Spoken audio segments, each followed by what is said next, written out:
Ladies and gentlemen, welcome aboard the Pilot Lawyer Podcast. Thank you for your attention while this important legal information is reviewed. What you hear should not replace consultation with an attorney and should not be considered advice for your situation. On behalf of the Pilot Lawyer and your entire crew, it's our pleasure to have you aboard. Welcome, aviators, to the Pilot Lawyer Podcast with us, the Ison Brothers at the Ison Law Firm, where aviation law is all we do, nothing else. You're here for what we do best, navigating the FAA medical certification process for pilots and those who want to become pilots. And of course, if you don't laugh, you cry. And for the next 30 minutes, we hope to bring you the lighter side of what can otherwise be a frustrating process. So whether you're laughing at us or with us, join us, brothers, as we discuss the fascinating world of FAA medical certification. I'd like our listeners to go onto Google Maps, not Apple Maps, but Google Maps, and look to see how long it takes to drive in a family truckster from Macon, Georgia to Lakeland, Florida. That's right, Macon, Georgia to Lakeland, Florida. It took that period of time for me to write this blog article on FAA medical after a heart attack. You shouldn't be riding and driving at the same time. That sounds really insane. I had my computer in my lap. Now, Emily, my lovely wife, was driving. I was in the passenger seat. And no kidding. We were in Macon. I started writing the blog, trying to think, how can you make this less complicated? Because it seems like everything you find on the interweb about medical certificates and heart attacks is as complicated as you could possibly be. And so this is the first time I've ever put graphs in a blog. So I put graphs. So I guess you made it more complicated? There are other graphs on everything else that the FAA publishes and so on. But nevertheless, we were making, I started it. I didn't look up. And then I looked up and I said, Emily and I like to stop at Adcock Pecans on Interstate 75 in Tifton. And you know what? I looked up and we had passed Adcock Pecans, and she didn't even say, hey, we're passing Adcock. You want to stop? You were making good time. We were making, but I mean, the humanity. I was so engrossed in trying to make this more simple that she just blasted right past that exit. Next thing you know, that's a big deal to Anthony, too. Yeah. Just by looking at you, I can tell. I'm a real nut. Right. I like those Adcock Pecans. So if you're listening to this podcast, wouldn't that be something? Send us some sort of gift basket. Thanks for plugging us on your lousy podcast. And this segues nicely into this. We got some lovely treats there at Adcock Pecans, Tifton, Georgia, Divinity, and so on. Enough to get that nice artery, get your arteries nice and clogged, which would then lead to a heart attack, which then you would need a medical certificate after a heart attack. So, would you need a medical certificate? Maybe you're dead. I'm not dead after this heart attack, and we're gonna. It's the next one that'll get it. We're gonna flush. Well, according to the FAA, you better not have another one, boy. So here's where we're at. Can you get a medical certificate from the Federal Aviation Administration after a heart attack? As Christopher furiously tries to look at this blog article that I spent, hours. I mean, honestly, we were writing it. I was writing it, and I looked up, and we were back in Florida. She didn't even say. We get it. We crossed the border. So anyhow, can you get a medical after a heart attack? Yes. It's somewhat frustrating. I start the blog article off by trying to juxtapose the clinical standards with the regulatory standards. What I mean by that is lots of times in practice, we'll see situations where cardiologists will say, hey, you're doing just great, slugger. No problems here. You're going to live another 25 years. Granted, you're only 30, but nevertheless, the clinical standards typically don't jive with what the regulatory standard is looking for. And so what I tried to identify at the beginning of the blog here is that lots of times you'll find two things. Either one, your clinicians, your cardiologists, not wanting to do some of the testing that the FAA is going to require from a regulatory standpoint, because again, their assessment is trying to mitigate risk to aviation safety. They want to know, hey, if we give this guy a medical or gal a medical, is this individual going to have a heart attack next week or next year have a sudden incapacitating event. So the diagnostic standards to get to that equation may be different from a clinical standpoint than it is in a regulatory standpoint. And I'll talk about that more in a second. I'm sure I'll be doing all the talking because you guys seem to just sitting there with crickets. But the idea... It's so complicated. And you spend so much time preparing this that we don't want to steal your thunder. Well, I don't want to cause a heart attack trying to figure out what I'm talking about. But what I'm getting at Certainly is a migraine. there are certain elements to the heart attack protocol, depending on what class medical you're getting. The FAA may want to repeat catheterization after you've had a stent, for example. We've had cases where a cardiologist would say, there's no way I'm going in there for another stent. That would be malpractice. I've actually heard doctors say, hey, that'd be malpractice if I went in there and did that. And so part of the struggle with a heart attack after, trying to get a medical after a heart attack is trying to convince your doctor to do certain things that probably would not otherwise do. Now that's area frequently, and with Emily, I'm trying to wait, never mind. Okay. Please stop it at cockpit cons. It's getting worse and worse. All right. Anyhow. Well, there seems like there's so much content here. I don't know how you're going to I'm trying fit to all this into a 30-minute This might be our first two-parter. This might be a two-parter. Well, maybe it could be a three-parter. Does it matter if it's first, second, or third class medical? We'll get to that. This might just be the introduction. But anyhow, let me back up. I was in the middle of a point. Beep. So the first side is getting your doctor to do what they don't want to do. The second piece to the difference between clinical and real-world medicine, and clinical and regulatory medicine, is this idea that from a clinical perspective, a doctor might say, hey, I'm just trying to see if you're going to live and you're going to live long enough and you meet the standard of care generally.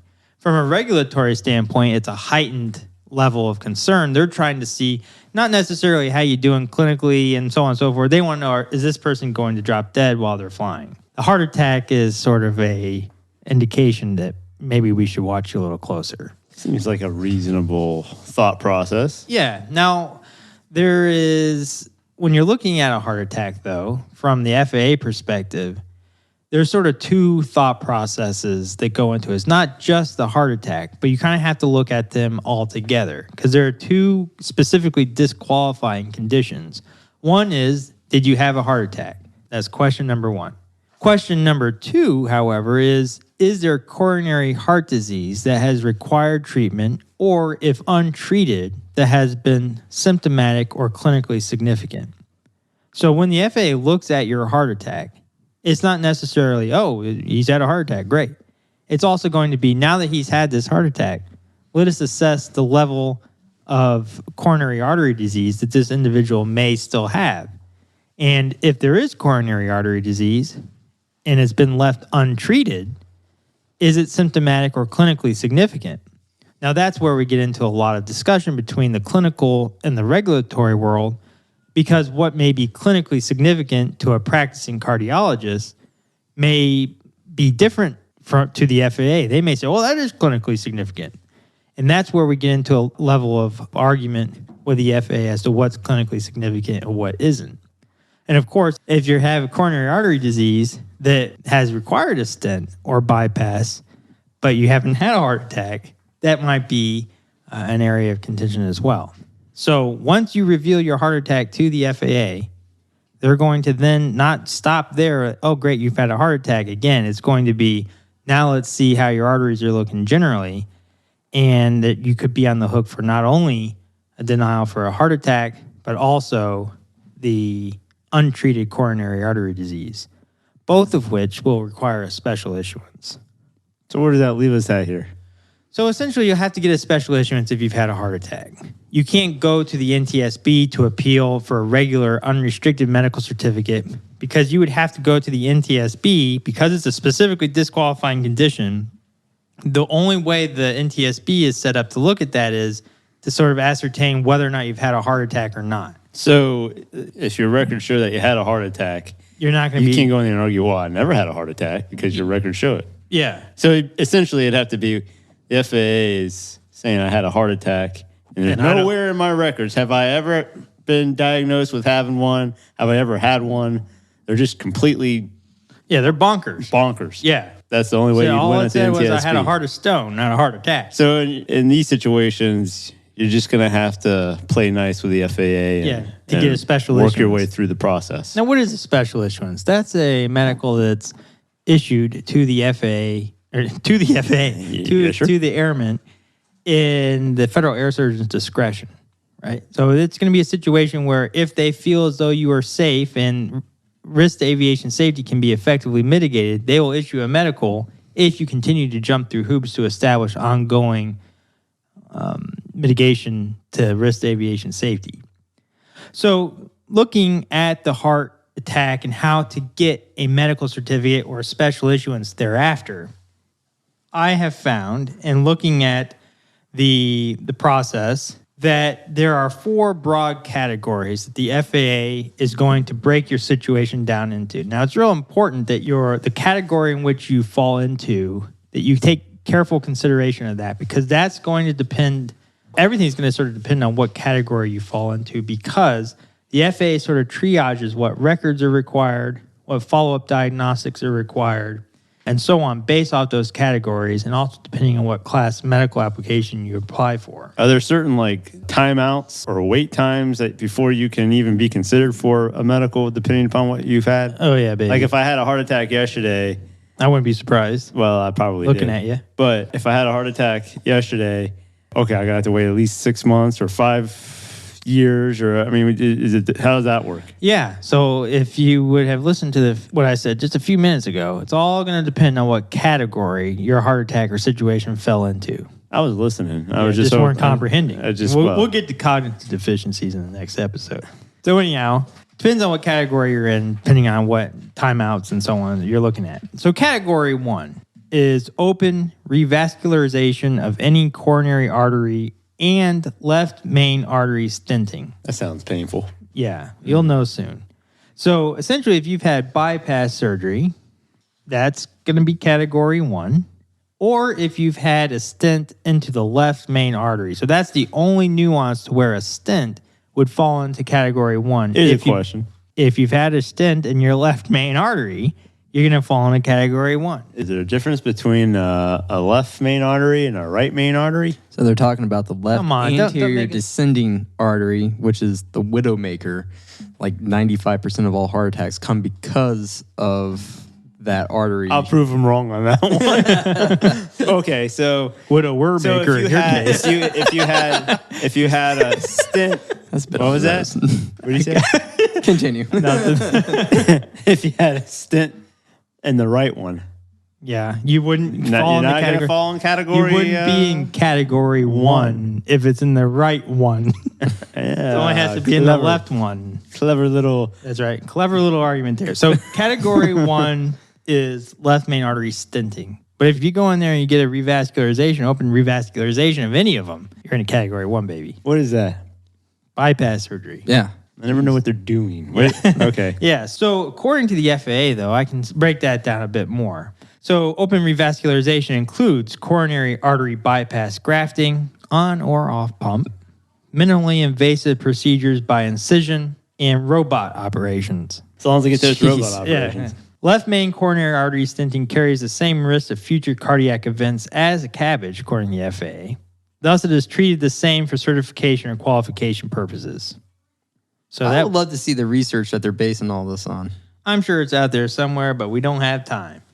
Category 2, percutaneous intervention. So this is a situation where you're having an angioplasty and bare metal or drug-eluting stents. So any stent that you get, you're going to follow into category 2, with the exception of Left anterior descending. Left anterior descending, left main artery. If you get a stent there, what category are you in, Christopher? Cat 1. It's a Cat 1. It's a Cat 1 storm. So Cat 2, though, stent anywhere else. Okay? Category 3. Now, this is when you've had a heart attack without any open or percutaneous intervention. So this is essentially where you've had a heart attack, and they said, you're fine. And you live to tell. Yeah, you're fine. Yep, right? So there's no treatment It's probably involved. the right one that you had an issue in. Perhaps. But this is where it gets into a question with the FAA later on. Is, well, you really should have had a stent, sonny boy. Whereas your doctor say, well, no, you shouldn't. That's not the standard of care. We put this guy on some Plavix and some Lipitor, and away he goes, right? Lipitor sounds like some kind of delicious condiment you would put on biscuits. Well, every time I hear Lipitor, I think, I don't know, some kind of butter. I'll have the biscuit sandwich with Lipitor, please. I was eating my biscuit. My biscuit and Lipitor. Okay, not to make fun of it, but we'll be on it here soon. What happened to your face? Oh, my lip tore. Okay. So category 4, and it's painful listening to these guys. Painful listening. That sounds like a circle pat on the back. Category 4. We're up to category 4. Myocardial infarction. Infarction's another word that's tough. Hard to say that with a straight face. Yeah. Myocardial infarction from non-coronary artery disease causes. So this is a situation where you've been doing hard drugs or something and you've caused yourself a heart attack. It's not because your arteries are clogged. The FAA specifically says this is like epinephrine injections, cardiac trauma, complications from catheterizations, blood clotting disorders, and so on. So these are things where it's not been caused by coronary artery disease. So that being said, the category in which you fall into is the most important consideration up front to ascertain what's going to happen with the FAA. What is the FAA going to want to see? So once you appropriately categorize your situation, that's where it gets into the observation period inquiry that you are so anxious to find out about. So this is where the FAA diagrams and everything, I just think is very confusing. Are you with us, Christopher? Oh, sorry. I was just reminded of a joke about myocardial infarction. I think you're why it's painful to listen to. Yeah. But what's the joke? Let's hear the joke. Okay. All right. This is medical humor. One day I had to be the bearer of bad news when I told a wife that her husband had died of a massive myocardial infarction. Not more than 5 minutes later, I heard her reporting to the rest of the family that he had died of a massive internal fart. You never heard that one? Jeez. I mean, I don't know. I heard that one when I was a kid. Stuck with me ever since. From Macon to Lakeland, I wrote this. All to be upended by your internal fart joke. Jeez. Eddie had to look it up. Yeah. Well, I want to make sure I got it right. Oh, we'll do that justice. All right. So... Has your FAA medical certificate been denied? Are you concerned you may not be able to get a medical certificate from the FAA? Are you at risk for FAA action for failing to report your medical history appropriately? Call the pilot lawyer at 1-855-FAA-1215 to discuss your options for getting the FAA to issue your medical certificate and get you flying. We are happy to evaluate your case and discuss with you a plan for presenting your case to the AME or the FAA. Aviation law is all we do, nothing else. So relative to the time frames, observation periods that the FAA requires, you got the difference between a first class, second class, and third class when it comes to your observation periods. If you're applying for a first class medical certificate, you have 2 periods of observation depending on what category your situation falls into. I'm on the right page this time, That's right? final. Yeah, you got this right. So 6 months observation period for all category 1 situations. So Christopher, when you have your bypass surgery or you get your stent in your left main artery and you're applying for a first class medical, you're going to be waiting 6 months. So before you can undertake the documentation evidence process that the FAA is going to want to see. So that's just 6 months right off the top. You're sitting at home watching Wheel of Fortune and Price is Right. Nurse my open heart wound. That's right. 3 months, if you fall into categories 2, 3, or 4, you're going to have to wait 3 months before you could get it considered for a first-class medical certificate. So it's largely the same for a second-class medical certificate. If you fall in category 1, it's 6 months. Categories 2, 3, and 4, it's going to be 3 months. Now, the third-class medical is where things get a little bit unique. Currently, which is relatively new, the FAA requires no observation period for any class of category for the third class medical. So I can have my heart attack yesterday and apply today. Yep. And it doesn't matter if they gave me a new heart or just... Well, a new heart, that's don't start ad-libbing. Okay, so I had a bypass. Yeah. And you're on pump. and I'm on the pump. I've got the defibrillator. He's always on No, the defibrillator. Oh my gosh. The defibrillator is a whole other ball of wax. Keep it straight. We're not here, talking man. about. I think it's important people know. Electrophysiology. Okay, well, see, now this is important stuff yeah. here. So your heart attacks, your AFibs, those things, those are a different discussion. So what are we talking We're about? talking about heart attacks and coronary artery disease. So we're not talking about any of the other little. That's right. Yep. Other little accessories. Accessory. That's right. That's right. So once you've achieved your observation period, you've watched 6 consecutive months of The Price is Right and so on, the FAA will require that you provide records regarding your heart attack or your current function to include an assessment of your existing coronary artery disease, if any. So that, again, that's the issue that we see in a lot of cases is somebody has a heart attack that triggers a review period for the FAA. And then they say, well, let's take a look and see what's going on from a cardiovascular perspective. And they say, well, your doctor did a fine job and went in here and stented your left main artery, but they left behind some plaque, And you say, well, what are you talking about? And you take that back to your doctor, and they say, well, let me tell you this much. Your doctor left a percentage of stenosis, didn't treat it, and you take that back to your doctor, and the doctor says, well, yeah, we're just going to treat that with medication, and ends up in a spot where the FAA gets into a disagreement with what should have been treated with stents and so on and so forth. So that's where we get into this realm. It's ironic, really. I mean, people that haven't had a heart attack, I'm sure their arteries are just clogged up with all sorts of plaque, but until you have the heart attack or coronary artery disease, it's like rain on your wedding day, Hey, so gunking up the works. Yeah, so let's say you have a first class, and let's say trying to get a first or unlimited second class medical, and you fall into that category 1. What happened to Jenna? Did she capsize? Oh, there she is.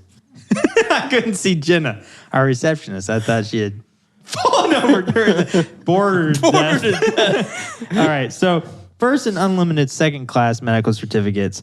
If you fall into that category 1 where you've had the bypass surgery or have had the stent to the left main artery, the FAA is going to be looking for a fairly good amount of information, one of which is a bit unique. So wait, hang on a second. What is a first and unlimited second class? Well, what does that mean? That's a beautiful question. So a first class, I was going to ask that, but I was scared to because I thought it'd be chastised. Well, I'm the older brother. I can ask these questions with impunity. Yeah, well, so I've never heard of an unlimited second class. Well, what they're getting at is they can put limitations on a second class. So you mean unrestricted? No, it's unlimited. So you know what a first class is, right?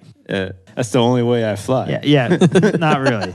You're no class. So first class is the regular first class, and the second class, unlimited second class, says specifically what the FAA gets at is refers to a second class certificate with a functional limitation such as not valid for carrying passengers for compensation or hire, not valid for pilot and command, valid only when serving as pilot member of a fully qualified 2-pilot crew. So essentially, they come up with this a regular second class is not what they're talking. This is what they're talking about here. First, an unlimited second class. A limited second class, they'd be willing to consider some certain situations where there is remaining risk for sudden incapacitation, perhaps, if there is some mitigation of risk through not flying with passengers or other pilots. So what we're talking about is a regular first and a regular second class. If you fall into that category 1, the FAA is going to be looking for all your progress reports and treatment records, all records from your hospital visit. They're going to be looking for a stress test, a radionuclide graded stress test, 6 months post-event. And what's very unique is they're going to be looking for a 6-month post-event cardiac catheterization. Now, this is a situation where we'll see people go back to their doctors and say, the FAA has asked me to have another catheterization. Most doctors laugh you out of their office, say, there's no way we're doing that. It's malpractice. But that's the distinction that the FAA looks for. They want them to go back in and take another look-see under the hood. These categories 1, 2, 3, 4. If you ask what they are, I swear to God. What? What are you going to do? Huh? I'm going to do, big boy? Don't have a heart attack. I'm going to go... But no, seriously, did you come up with these categories? No, that's the FAA. That's it. But he made a whole big deal about... he's talking about streamline. I'm wondering if he's sitting over here, coming up with like these categories. It wasn't a 10-hour trip. It was a 5-hour trip. I'm trying to streamline the graphs and how they look at it. So anyhow, just have you... Say you fall into category 1 for a third class. Again, no observation period. but they're looking for all the records from your doctor, a current detailed clinical progress report. They're also looking for the records relative to any inpatient, outpatient treatment, and then a maximal plane graded stress test. All right. So if you fall into the category 2 realm, again, that's if you've had a stent not in the left main coronary artery and you want a first or unlimited second class, you're providing current detailed clinical progress report from your treating cardiologist, copies of all medical records, copies of operative or post-procedure reports. So they want the information relative to the operative note when they put the stent in, and the information relative to the stent as to the make of the stent, the implant location, and length and diameter of each stent. Then they're going to want a 3-month post-event maximal radionuclide graded stress test and a 3-month post-event cardiac catheterization. So they're going back in for another catheterization. The third class medical certificate, same things. They want all the same information, but they are not going to require the catheterization. So that brings us down to category 3. So you're one of these guys that didn't end up having a stent put in per se, or you definitely didn't have a stent put in, but you had essentially no treatment. They say, hey, get out of here. Right? So your first and unlimited second class certificates, again, a letter from your doctor, your cardiologist, all the records. They want a 3-month post-event radionuclide graded stress test and a 3-month post-event cardiac catheterization. If you fell into category 3, where there was no treatment, you had a myocardial infarction without any open or percutaneous intervention, would you have been catheterized for them to make that diagnosis in the first place? I mean, my point here, I don't know it seems like that's where you get into kind of crazy that they would suddenly want you to have a catheterization when your own treating physician may not have even thought it was necessary. Well, you're starting to sound like the problem itself. So a third class. I sound like the voice of reason is what I am. Third class, all they're going to ask for is a stress test, copies of the records, and a document from your cardiologist with a current status. If you're a category 4 person where you had a heart attack kind of willy-nilly, they're going to be asking for all classes, so that everybody's the same. Current detailed clinical progress report from your treating physician, and as I shuffle my papers to make sure, copies of all medical records relevant to the event, including all labs, testing, and studies. Hey, let's go back to this catheterization thing real quick. So the whole, that's malpractice, I'm not going to do it. I mean, how do you get around that? I mean, do you submit that to the FAA saying, hey, I can't find anybody to do this? Or what's the deal on that? Now, typically, you just kind of have to force your way in. I'll be there at the hospital at 8 a.m. in a dressing gown. By God, if you're not. Prepped for surgery. Yeah. I'll shave the night before. Or not. We can get freaky.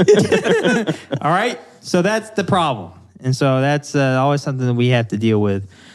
But nevertheless, after a heart attack, can you get a medical certificate? Yes. Now, how would you report your heart attack on your MedExpress? Christopher, can you spit some wisdom on that? Yeah, it's going to be item 18G, Golf.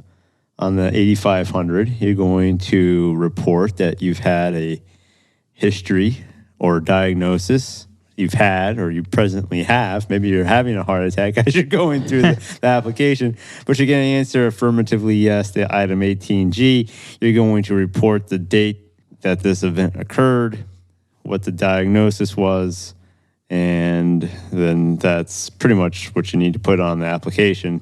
Now, if you've done it, previously reported it, and there's been no change, then you'll continue to answer yes for the rest of your life to 18G because you have a history of it. You'll continue to put it down, and you'll put previously reported no change, assuming there's not been a change. If there has been a change, you'll still put it down, and you'll put previously reported. But like, let's say there was a second heart attack or second incident. I wouldn't be surprised if you had a second incident after your first. I'm going for high score. But then you would put previously reported, and then you would indicate that there had been a change on the appropriate date and what that change was. Does that satisfy your question? That scratches there? my itch. Okay. What if you didn't report your heart attack? What should you do then? Well, Call us. first, yeah.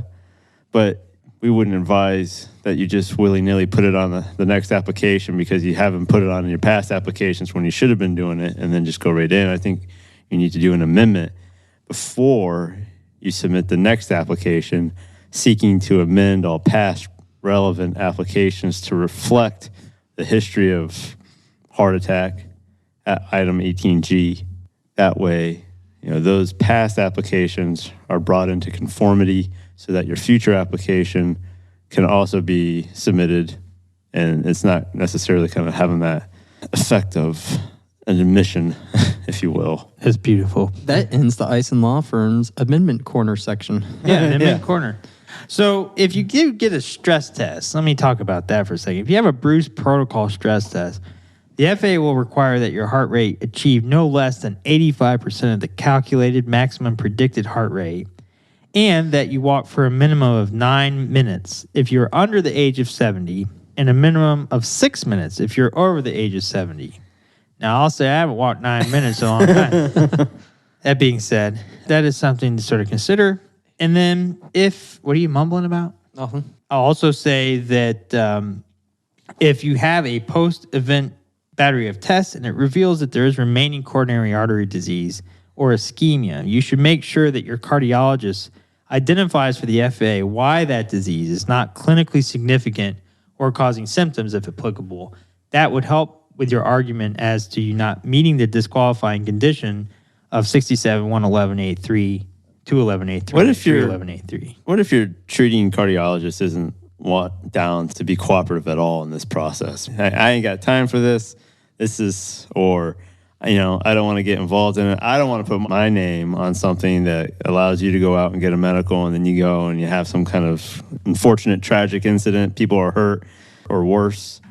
And now everybody's coming back to the cardiologist saying, well, you said this guy was good to go. So let's just say your cardiologist just won't have anything to do with it, right? Sometimes you could find an aviation cardiologist, somebody who understands the FAA's nuances, you could go to for a specific evaluation and opinion. That would be something that we would probably recommend. All righty. Now, I'll also add that there are certain elements relative to what should be put into your cardiologist's relevant report. If you go to a cardiologist and the FAA asks for documentation from the cardiologist, current status report, which they do in pretty much every category, make sure that your cardiologist speaks to your personal and family medical history, documentation of any counseling on modifiable cardiovascular risk factors, all medications and side effects, discusses that, and any labs you might have. How do you spell counseling? I'm thinking there might be a typo in our blog. COUNSELLING.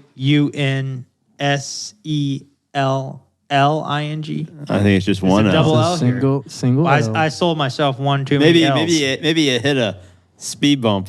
Yeah. Double L. Yeah, that's probably Double tap. Emily was going probably about the time, because it's towards the end of the article. It's probably about the time I realized we missed Adcock Pecans. You should have sprung for the air ride suspension. That wouldn't have been an issue. It's got here. some sort of magnetic. No, it's not air ride.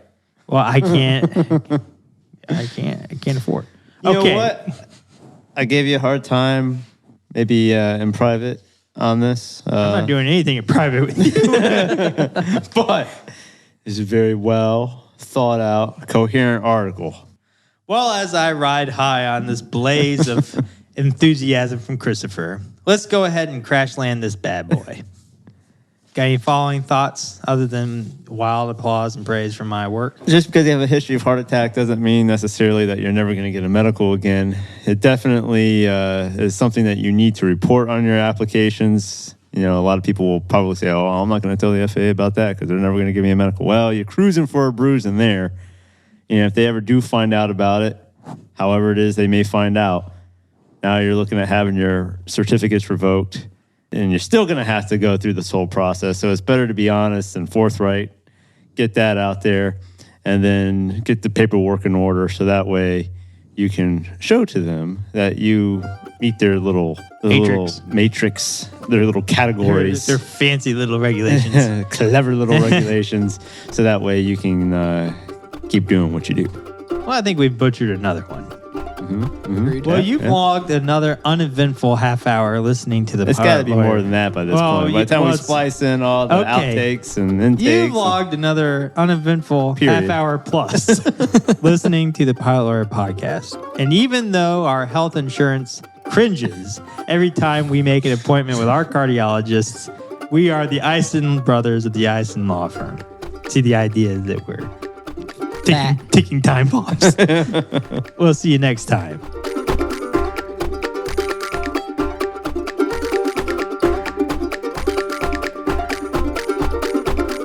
This is thepodcastfactory.com.